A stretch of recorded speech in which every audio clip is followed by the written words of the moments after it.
Have you ever held back from applying for a job because you don't think you're ready for it? Well, that is one of the topics in today's conversation. We are meeting with Victoria, who is a principal at a secondary school and sixth form college in the UK. Victoria kindly shares with us all about her area of expertise, running a school. She shares her career journey with us, and she shares some great advice with us too. We also talk about navigating steep learning curves. We talk about why it is so important to believe in the vision of the school or organisation you are working for. We talk about the increased demand for pastoral care since the pandemic. And we talk about creating a better world through education. And of course, we talk about the benefit of applying for the job before you think you're ready. After all, you'll never get the job if you don't apply for it.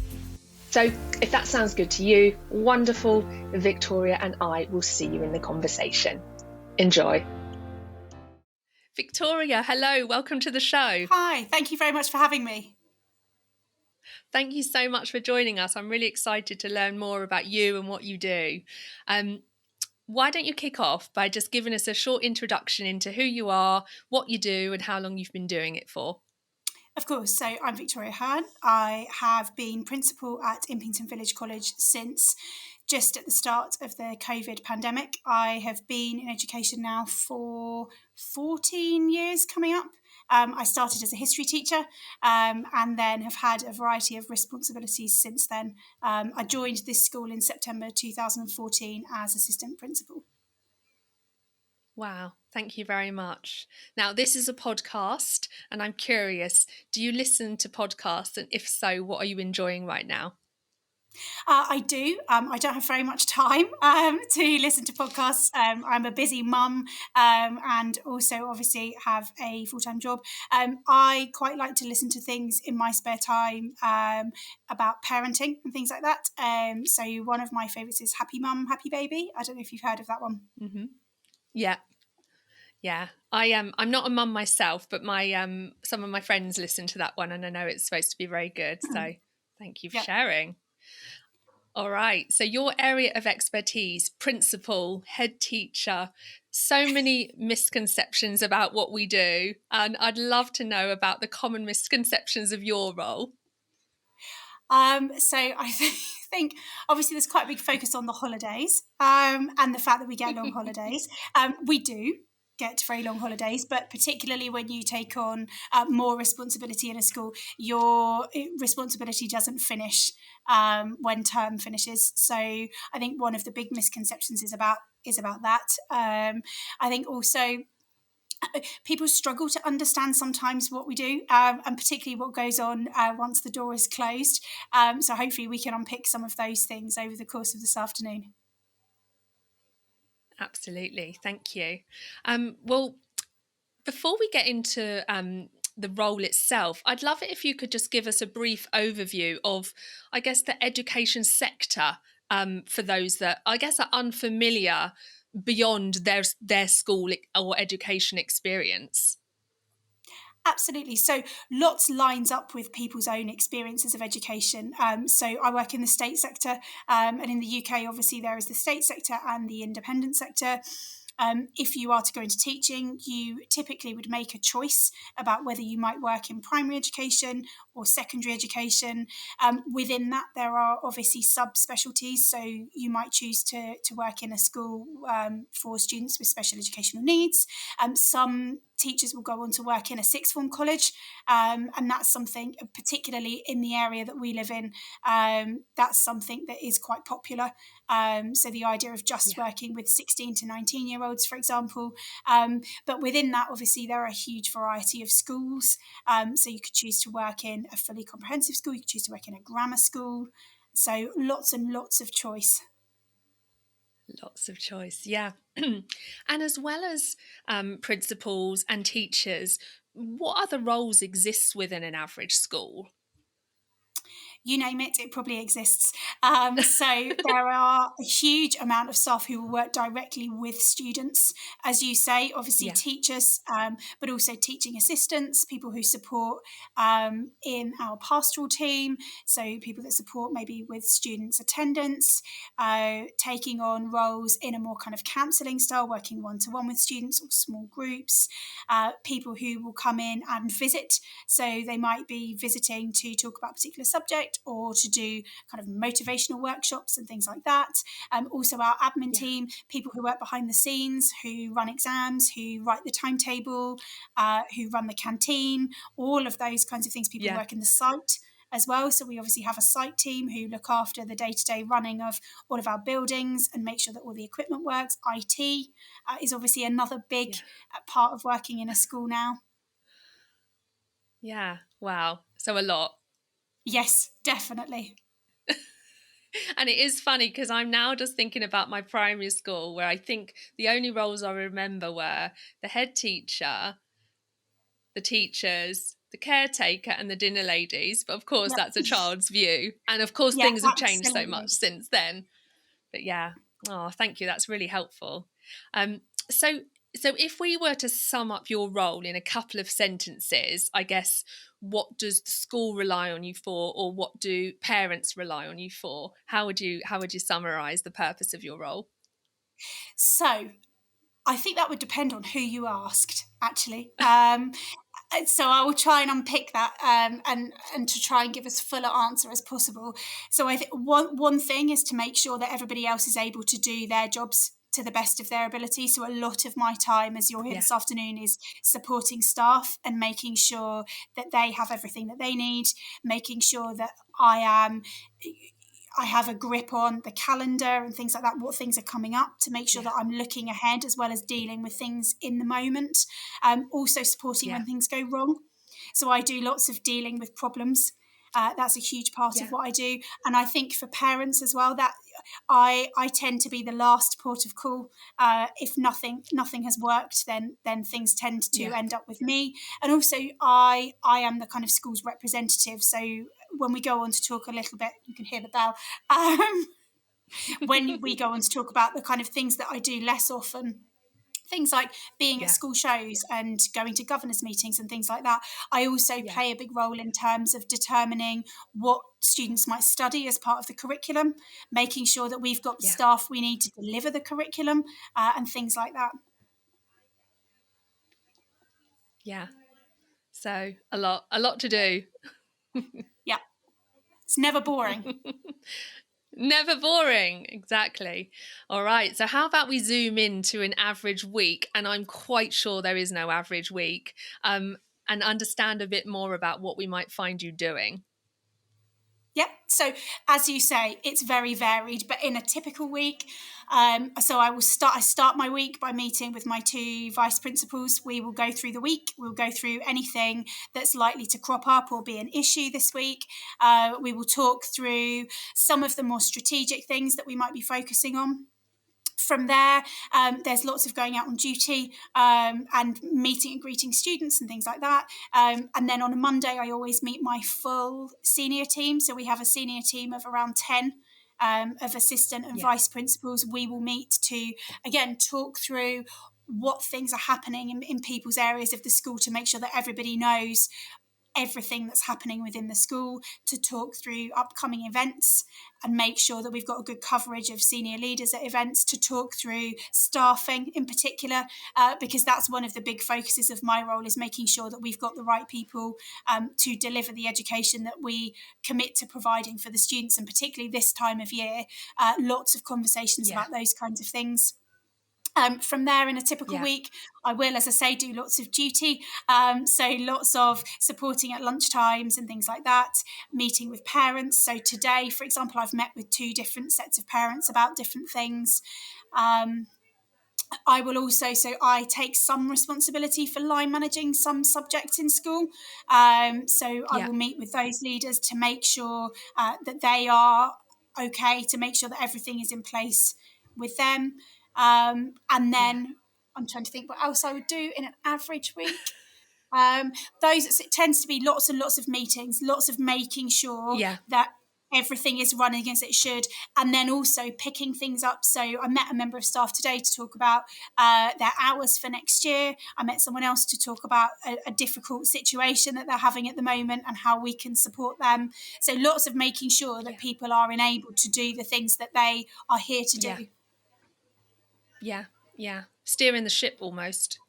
Yes, yeah, absolutely. Yeah. Wow. Thank you.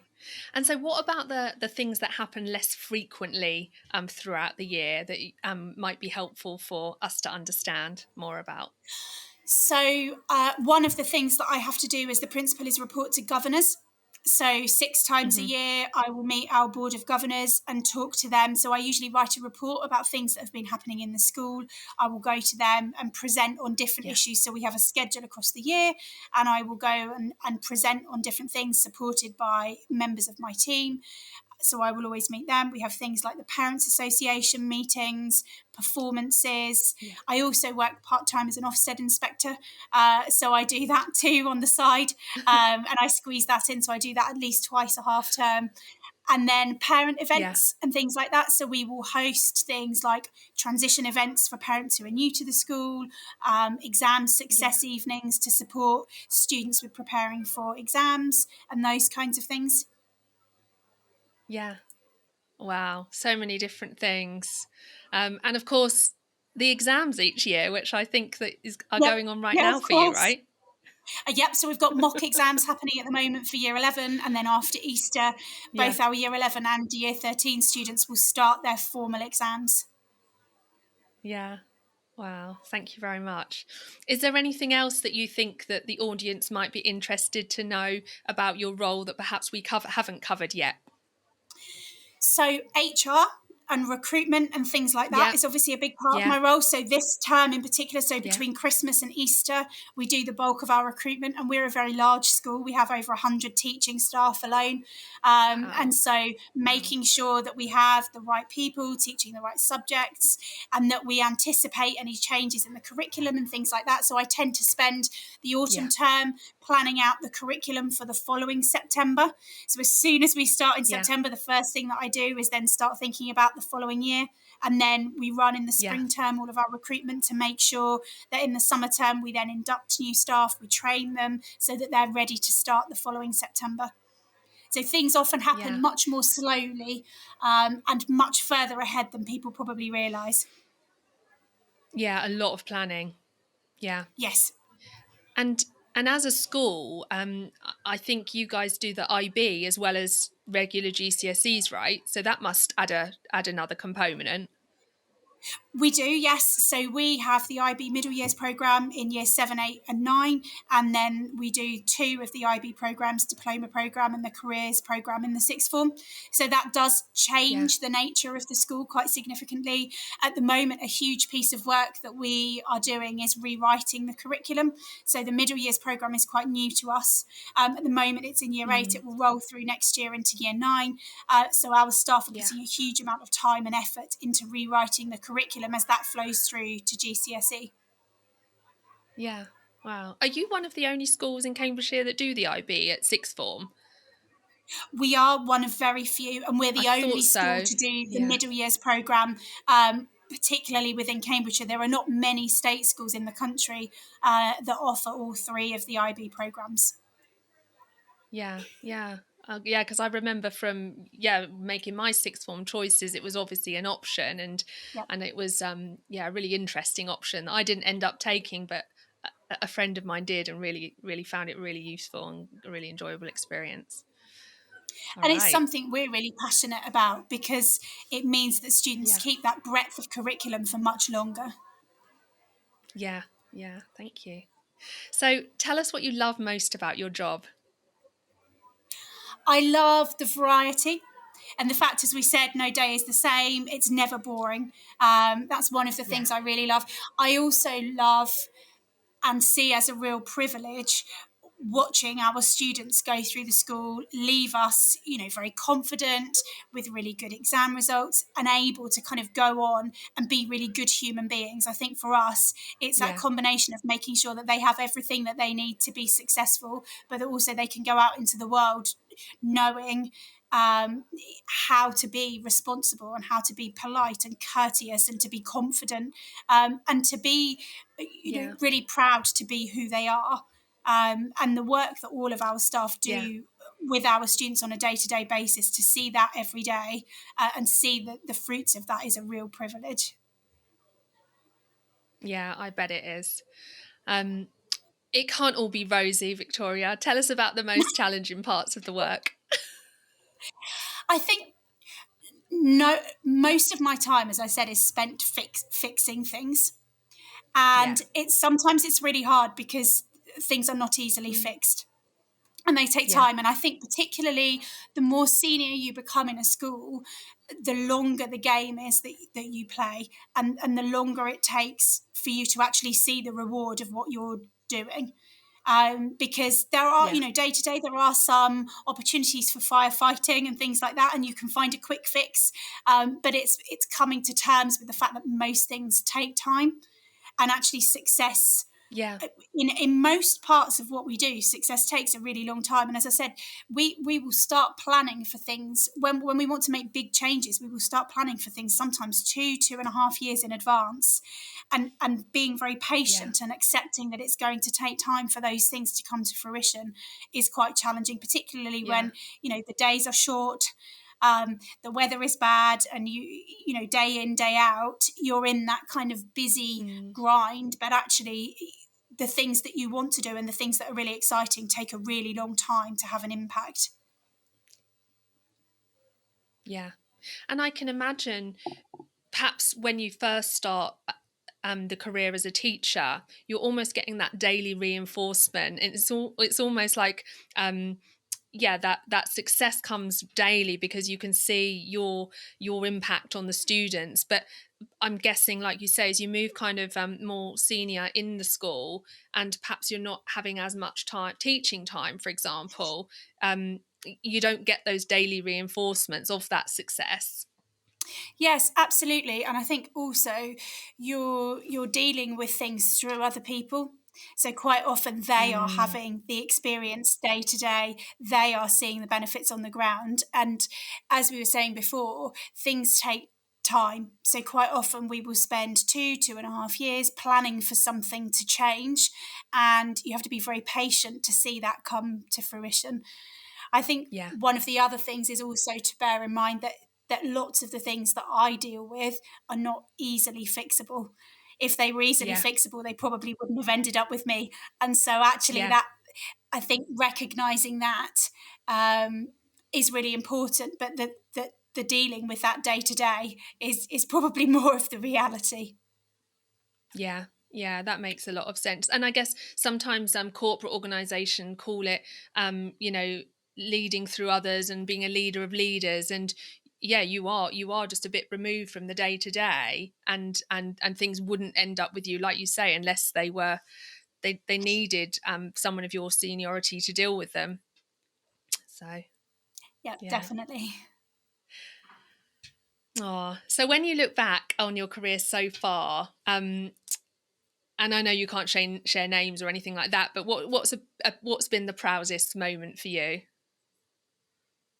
So I think always seeing the progress of individual students. I think, and I still see lots of ex students around town and things like that, and the joy that you get from bumping into them and seeing the young people that have turned into really amazing adults, and particularly those who might not have been the greatest at school, that actually might Yeah, take you by surprise, and seeing the journey that they've been on and the gratitude that they show, is quite yeah, something. I think also for me, individual highlights, things like successes that the school has had. So we put in a bid for the Turing scheme, and being able to send. So we sent in the end around 800 of our students on trips overseas, many of whom hadn't been Oh, wow. abroad. We bought them Yeah. passports, we sorted out visas and vaccinations and things like that. And I think looking back on moments like that and seeing the amazing opportunities that students have had as a result of the work that we as a staff body have done, I think is always really amazing. Yeah. Oh, that's amazing. Because, yeah, you're making a difference in someone's life, and hopefully they're going to go on to make a difference in someone else's life. So, and I think it's really nice to be able to make that difference early on in somebody's life experience. So I can see how rewarding that must be. Victoria, I want to take us all the way back to the beginning when you were at school yourself and thinking about the future. What did you want to be when you grew up? So, funnily enough, I always wanted to be a teacher. I started out wanting to be a primary school teacher. I think my parents would say from when I was very small, I used to enjoy playing schools and things like that. And then, certainly, by the time I went to university, it was very clear that I wanted to be a teacher. I did work experience. When I was at university, I was lucky enough to do some volunteering in a primary school every week. And that actually changed my Yeah. mind and made me realise that secondary teaching was the thing that I wanted to do.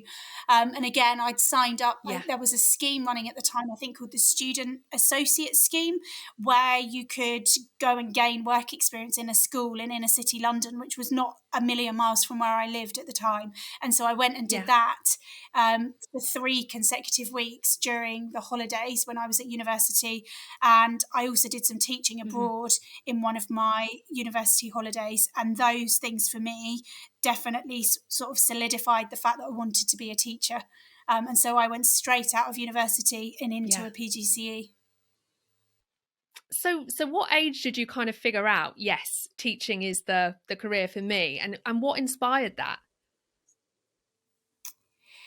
So I really genuinely, from when I was very small, used to enjoy playing schools and wanted to be a teacher. And certainly as far back as I can remember, I did my year 10 work experience in a primary school. Yeah. And all that time was very, very clear that I wanted to go into teaching. Yeah. Oh, that's brilliant. So you're one of those unusual people who had it figured out. I love it. But I also love that you tested your theory as well. Like you say, you did work experience in a primary school and realized that actually perhaps primary wasn't for you and secondary was. And so I think that even if you do have a set path, it's good to test it, isn't it? Like you say. Definitely. And I think, particularly with something like teaching, it's always worth testing it, seeing what you think, to make sure that it's the right decision for you. Yeah. Yeah. And at uni, did you do a teaching related subject, or how did that work? So I did history at university and then trained as a history teacher. I was very clear that I wanted to do a subject that I really enjoyed at university and that I then wanted to do a Yeah. PGCE afterwards. And when I trained, there were far fewer routes into teaching than there are now. But certainly at the Mm, time, I knew that I wanted to do a degree in a subject and then to do, as I said, um, a PGCE after that. So when I worked out that it was yeah. secondary that I wanted to do, I then decided that I would do the history PGCE. Ah, yes, because of course you need to know that before you choose your PGCE, right? Which age group you want to teach. Yes, so you would choose then primary or secondary, and then if you were secondary, you would choose a subject. Got it. Got it. And actually you just mentioned different routes into teaching. So perhaps we could touch on those now. So a degree followed by a 1 year PGCE is one route, but what other routes are available for those that might be keen to know? So now there are a huge range of options in terms of getting into teaching. There is still the PGCE, which you can do. You can do some degrees with QTS at the end of them. So then you can go straight into the classroom. You can do what's called SKIT, which is school Yeah. centred initial teacher training. They're also teaching apprenticeships now. You can even, as well, depending on your experience, if you've been working as an unqualified teacher, you can then do what's called the assessment only route. So you prepare all of the paperwork and then you go through the assessments in that way. So there's now much more flexibility. And then, of course, there are other programs, things like Teach First, that are out there as well. Yeah. Oh, that's great. That's really good. Thank you. So you finish your PGCE, sorry, and what happens next? So I did my PGCE, I applied for jobs, and then I got a job close to where I was doing my PGCE in one of the other schools. It wasn't the school that I'd worked at, but it was in the same town and part of the same consortium as one of the schools that I'd done one of my training placements at. And then I stayed there. I started as a history teacher, and then gradually took on more responsibility from there. Yeah. And I have quite a few friends that are teachers, and one of the things that I get the sense of is that there's quite a lot of opportunity to take on leadership responsibility quite early on. So being a subject lead or a form tutor, or there seems to be opportunities to kind of develop those leadership skills quite early on, which is great. Was that your experience? It was, yes. And I was really encouraged by senior staff in my school to take on responsibility and to look at what possibilities were out there. And I think I try really hard now to do the same thing for the staff in our school. So we try to make sure that we provide things like shadowing opportunities so that people can find out what it's actually like to do the different roles within school, particularly because in a school, often there's a choice between taking on a kind of curriculum-based role, so maybe leading a subject or a department, or taking on a role that's more kind of student-focused within the pastoral team. So we try to give people the opportunity to take on or to see both of those roles in action so that they can think about what might suit them. Okay.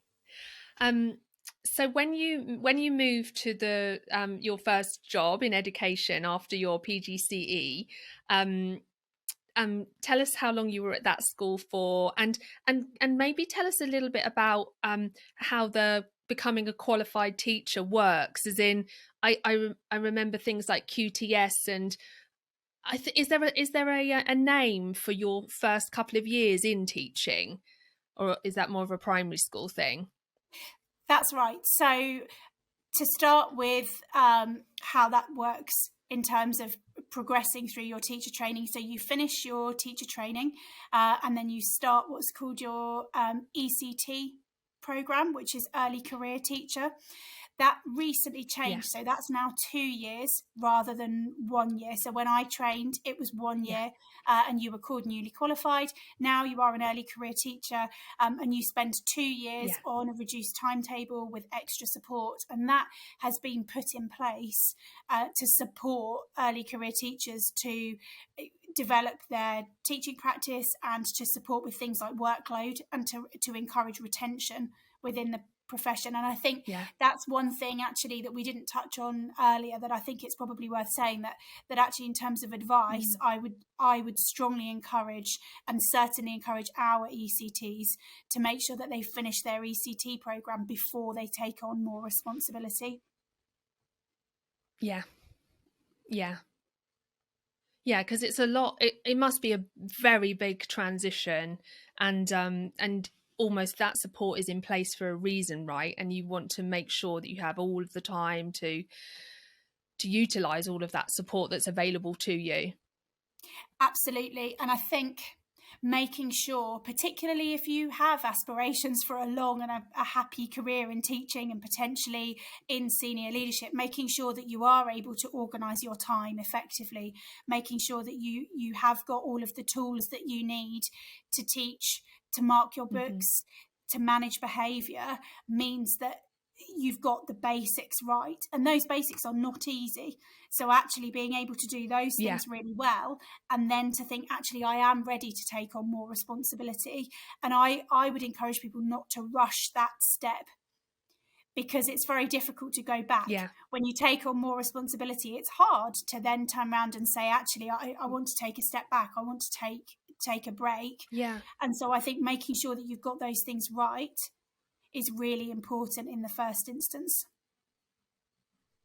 Yeah. Build solid foundations first. Yeah.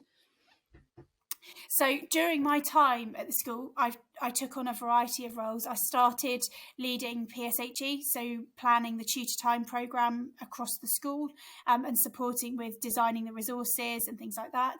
I then became a head of year.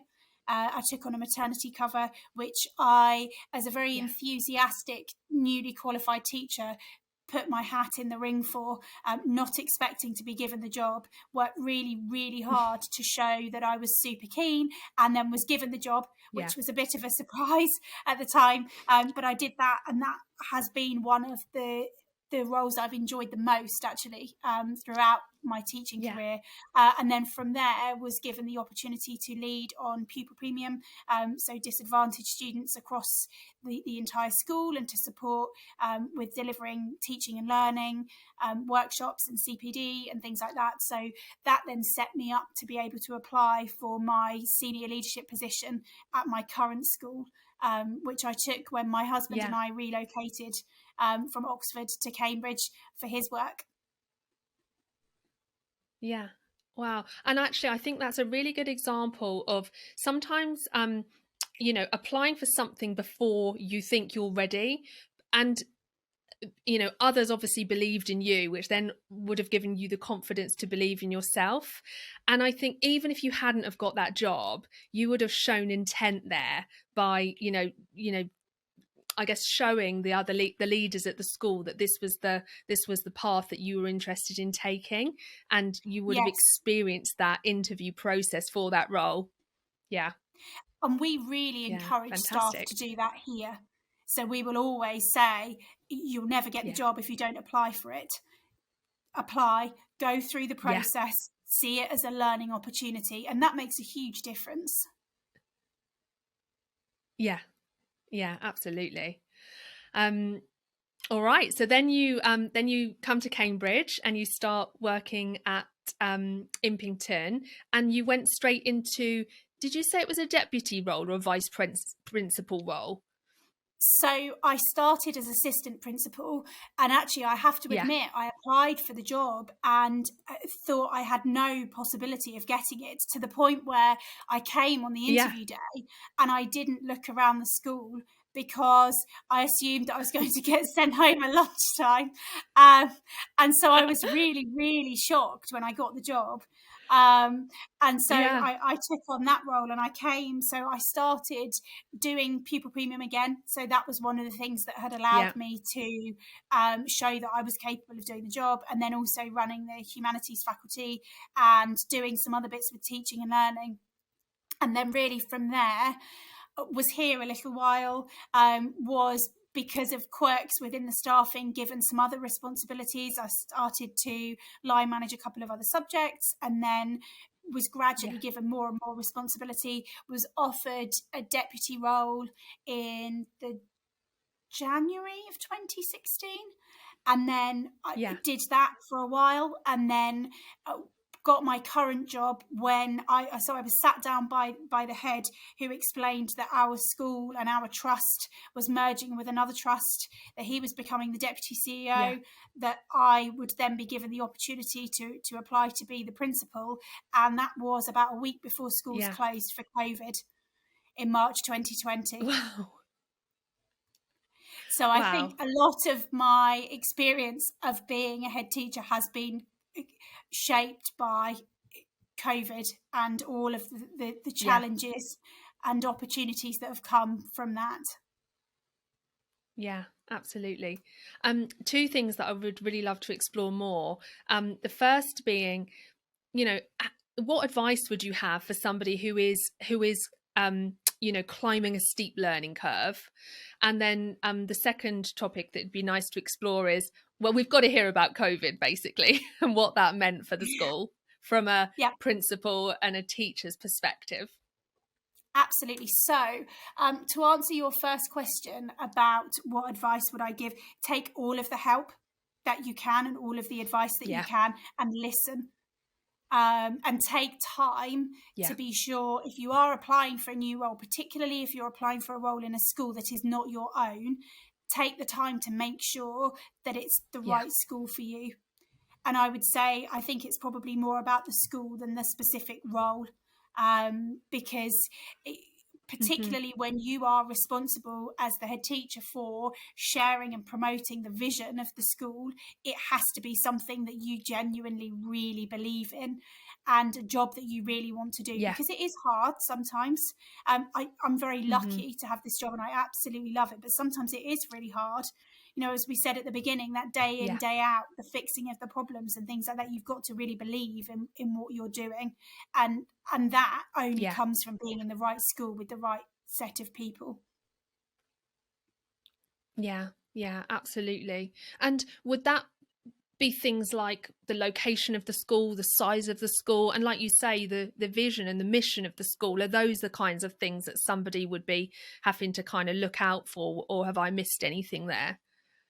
Definitely. I also think going and seeing the school before you apply, go and walk around during the day, Yeah. see what it's like day in, day out. Yeah. We always encourage people when they apply for jobs to come and see the school, and we will give them a Yeah. tour as openly and honestly as we possibly can. Always during the day, we would recommend, so that they can see what it's like for themselves. I would be wary of a school that Yeah. encouraged you to go at 5 o'clock in the evening when the children have gone home, particularly if you're applying for a senior role, because you want to see what the school is Yeah. like on a rainy day, at its worst, Yeah. so that you can decide if that's something that you want to be a part of. Yeah, absolutely. Oh, thank you. And then the second area. It really significantly impacted on the way in which the school was run. Obviously, there was a period of time where Yeah. only very few students were coming into school, and Yeah. lots of turbulence around. They were in, students were out. For me, Yeah. I spent particularly the first full academic year that I was in post contact tracing. So Yeah. looking at Yeah. seating plans, waiting for the next COVID case to be confirmed. And I think during that period, when we look back on it, we survived, as opposed to Mm. actually doing Yeah. anything that really contributed to the development of the school. And I found that very Yeah. frustrating, I think, particularly because I knew the school and I knew what I wanted to Yeah. do with it. And we didn't have the opportunity to do half of the things that we would normally have done because of COVID. And so Yeah. much of the work that we did was driven around that, was driven around the kind of welfare side of things, making sure that every child had a laptop Yeah. that needed one, making sure that they Yeah. had access to free school meals vouchers, making sure that we were checking in with those students who needed that daily or weekly check-in, Mm. and staff as well. So we were doing that Yeah. with all our staff, doing weekly check-ins, because we knew that for some staff, that sense of being at home and the absence of the daily routine of being in school and the busyness and the opportunity to interact with other people was completely gone. Yeah. Yeah. It's almost easy, I think, for someone like me to look back and you almost forget how much impacted people's lives, because the only real change for me was I worked in my at my home instead of in the office. And of course, we saw so many and heard of so many people that were affected health wise and what financially and all of these terrible things. But a year or two on, it's almost you almost to take yourself back and remember remembering all those things that you're describing. And I of course wasn't even in the school, but I just I'm just kind of back there now, remembering how turbulent it was and how tough it was for parents and students and the teachers, and and not knowing whether you're coming and going. I remember there was that big thing, wasn't there, after Christmas, where they were saying, no, all the kids are going back, and then the morning of or something, it's like, oh, actually change, all change again. And yeah, that must have been a really challenging time. Yes, and learning how to do COVID testing. So we set up our mobile Yeah. COVID testing centre and tested 1,000 students, all of those things. And I think for Well, yeah. us, we hadn't quite appreciated what a departure it was from normality until this year, where things have been far more normal. And so we have had Yeah. parents in for events and school productions and things like that just Yeah. completely stopped. And so this year, Yeah. I think we've looked back and thought, wow, actually, we've really missed all of these things, and realised how Yeah. wonderful it is to actually be able to have parents in, to see the school and open evening and things like that, and to have all the Yeah. trips going out, has Yeah. been fantastic. Yeah. Yeah. Oh. And are there any I guess silver linings, shall we say, that you would take forward into the future, the digital learning, or any of the things, that the lessons learned during the pandemic, that you think will stay in school life going forward? So I think it's revolutionised our approach to Microsoft Teams. That's for sure. We had before COVID, we'd started a 2-year plan of the introduction of Microsoft Teams, going back to what we said at the Yeah. beginning about how things take a long time. We pushed that through in about 3 days in the end. And we now are rolling out one-to-one devices. We use Microsoft Teams really effectively. So I think that's Yeah. definitely here to stay. Online parents' evenings, we do a hybrid now. So Mm. half of our Yeah, that's parents' good. evenings are online, half are in person. But the Yeah. actual day to day, I think we are by and large very grateful to be back to a world in which everything happens in school, and back to Yeah. what we would feel is much more normal. Yeah. Oh, thank you. And of course, that takes us to where we are today, I guess, um, in your role. Yes. So now I am obviously the principal of the college, and I'm now in my third academic year of that. I also work Yeah. part time as an Ofsted inspector.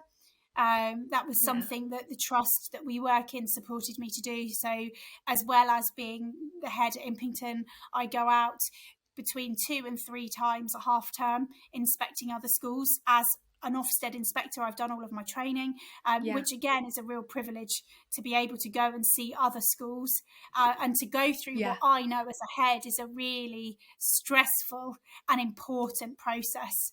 Yeah. It's a huge privilege to be able to go and to do that work in other schools. Yeah. And I can imagine that, you know, it sounds as though it's an opportunity to go and see how other schools do things. And of course, you're, checking standards and helping them get better. But I'm guessing you can also learn things that you can bring back to your school, which is quite nice. Definitely, there are always things that you see in other schools that you think, wow, that's a really brilliant idea, or perhaps we could try this, or we could do that. So it is a fantastic opportunity. Yeah. Oh, great. Thank you. When you look back at your career journey so far, what's been the high for you? I think, having been at this school for quite a long time now, since September 2014, being able to have the opportunity to take on the role of principal and to take the school through COVID out the other side with some really, Yeah. what we feel are fantastic plans for the future, I think is really exciting, and Yeah. has been a real pleasure. Yeah. Fantastic. And what about again, looking back on the career journey so far, what's the most challenging thing you've had to overcome, or perhaps a failure or some limiting beliefs that you had to overcome? I think taking that leap from one school to another, and particularly Yeah. taking on that senior leadership role for the first time. There were lots of bumps in the road, in that first year of being a senior leader, particularly getting to know a new school and a new set of people. And I definitely know that there were mistakes that I made during that first period of time that, I've been forgiven for. I think in the last 8 years or so since I took that Yeah. on. Yeah. Oh, thank you. Um, can you give us a sense of the importance that role models and mentors and sponsors and coaches have had on your career journey? So I would say a huge amount of importance. And that's one of the reasons why we're so keen to do that in school, because Yeah. having somebody who says, have you thought about trying this, or have you done that, or you'd be really good at doing X, I think has had a huge impact on me. And having somebody to be a sounding board and to be there to pick up the pieces when things have not gone quite to plan, has had a huge impact in terms of my own sense of confidence in applying for roles, as you said, having the belief to kind of take a chance and think that it doesn't matter actually if you don't get the job. It doesn't matter if things don't quite go to plan, but being there to be a part of that journey and to take an interest, I think, is hugely important. Yeah. And I think that sometimes all it takes is for your mentor to say, have you thought about this? And they can often see things in us that we don't see in ourselves. And so, yeah, so valuable. Yes, certainly. Yeah.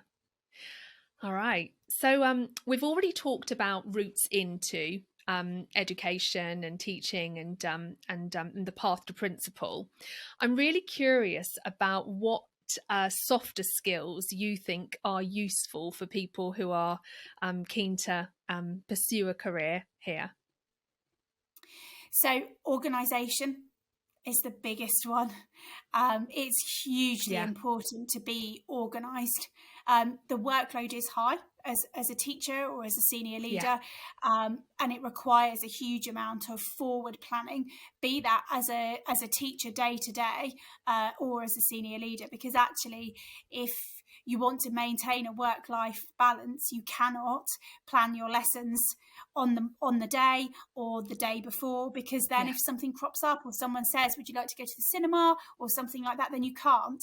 So actually being able to keep on top of things and maintain a schedule, I think, is hugely important.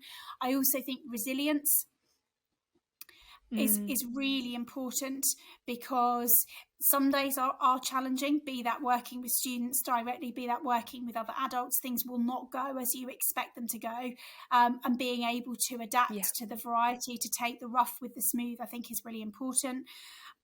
Being a senior leader, I think a sense of emotional intelligence, being able to listen is really important. A lot of the time, particularly when I'm having difficult conversations, I spend more time listening than I do actually talking. And that's really important. And being able to listen to what somebody's saying and then to process quite quickly how they might be feeling and how you might be able to support them when they often don't know themselves is also really important. Yeah. I'm guessing also being quite adaptable as well, because you have many different audiences, don't you? So the governors, the parents, the teachers, the students, and I'm sure there's others that I haven't mentioned there, but I guess often with communication it's about knowing your audience, isn't it? Yes, certainly. And also, as you say, about being adaptable, because something will happen that will derail the day, that will have to be squeezed in. Someone will say, do you have 5 minutes? And the answer always has to be yes. And often those things are not 5 minutes. But that thing that somebody wants to see you about will be the most important thing to them. And it may well end up being the most important thing that you deal with that day. So actually making sure that you are able to adapt and to find the time where needed, but also that in doing that you don't lose sight of the bigger picture and the strategic goals, because it would be very easy to get lost in the moment and forget that actually the other things that you're doing that might be less exciting actually are really, really important and will contribute to that long-term development. The author and speaker Brene Brown gives a really nice visual of that exact pull, when you're being pulled between the day to day and the more strategic bigger picture, and she describes it as a bit like there's a dance floor, and you're on the balcony, and you could easily kind of get sucked down and stay in the dance floor, but you've got to get yourself back on that balcony to zoom out and see that bigger picture. And I quite like that analogy, because I think when you're running between the two or spending too much time on the dance floor, you're not doing what you're supposed to be doing, right? I think that's a brilliant analogy. I think that sums it up perfectly. Oh, great. We've touched on I guess the future of teaching in our talk around the pandemic, and some of the things that will stay because of that. Is there anything else that you would want to call out there as the future of the profession? I think one of the other things that's definitely stuck post-COVID is that greater demand on pastoral care, mental health and wellbeing support, particularly with all of the challenges that are faced by the NHS and by social care. The role that schools are playing in that, certainly post-COVID, has increased. Yeah, that makes a lot of sense, because I guess you're the first touch point. You're probably the first ones to spot it or be on the receiving end of a student coming for help, right? And I think parents too. So I think in both cases, definitely. Yeah. Oh, that's helpful. Thank you. So for anybody who's thinking, I want to find out more about teaching, I've got I think in the future I'd like to be a principal. Can you share any online or resources or books or anything that somebody might like to go check out?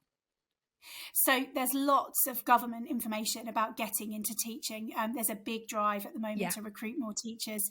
Definitely look at that. But I would say contact your local school. Go and see what it's like. Talk to the teachers. Talk to the many other staff that we've talked about who have roles in school. Because I think that's the best way to find out whether or not teaching is for you. Yeah. Get in there. Suss it out. Yeah. Okay, thank you. So as we move towards wrapping up, what do you know now that you wish you'd known when you were just starting out on your career journey? Gosh, that's a really good question. I think probably the thing that I've learned most is that kind of old saying, Rome wasn't built in a day. Be patient. Things take time. And that it will absolutely be worth it, but that this is about that long game. This is not about fixing things overnight. And I think the other thing that I've learned is that probably dealing with the adults is more challenging than dealing with the children. The children are definitely the easier bit. Good to know. Victoria, I love a quote, and I'm wondering if you have any quotes or expressions or mantras that you like. That's a really good question. I'm not sure that I've got a specific quote that springs to mind. That's not my general kind of forte, which I know is not really the answer that you're looking for. Or do you have a school vision or mantra, or what do you tell the children when they're about to go off into the world? So for us, one of the core elements of the IB mission is the idea of a better world through education. And I think that what we try really hard to do, as we said at the beginning, is instill in our students what it means to be a really good human being and to contribute to the world in a really positive way. And if we can do that, then we know that we've done a good job. Yeah, I love that. Thank you. And finally, Victoria, what is inspiring you right now? I think the optimism that our young people show, their enthusiasm, their willingness to try new things, and the way that we see that in our staff as well. I think, the general brilliance of the people that I work with day to day is what brings me into school every day, and providing the best opportunities that I can for them. Thank you. Victoria, this has been fantastic. Thank you so much for joining us. I've learned so much today, and I can't wait for the audience to learn about these topics too. Is there anything that you'd like to leave the audience with? Any words of wisdom or encouragement? I think just the fact that teaching is a hugely rewarding and brilliant thing to do. It brings much joy. It is challenging, but certainly it's a career that I would encourage people to consider. Wonderful. Okay, thank you so much. Thank you. My pleasure. Thank you so much for joining Victoria and I today. We really hope you enjoyed the show. If you found any value in today's episode, please do share it with your friends so they can find value in it too. And please help us help you by subscribing wherever you watch or listen to your podcasts. If you have any questions, comments or suggestions, do get in touch with us. We love hearing from you. And until next time, have a great week.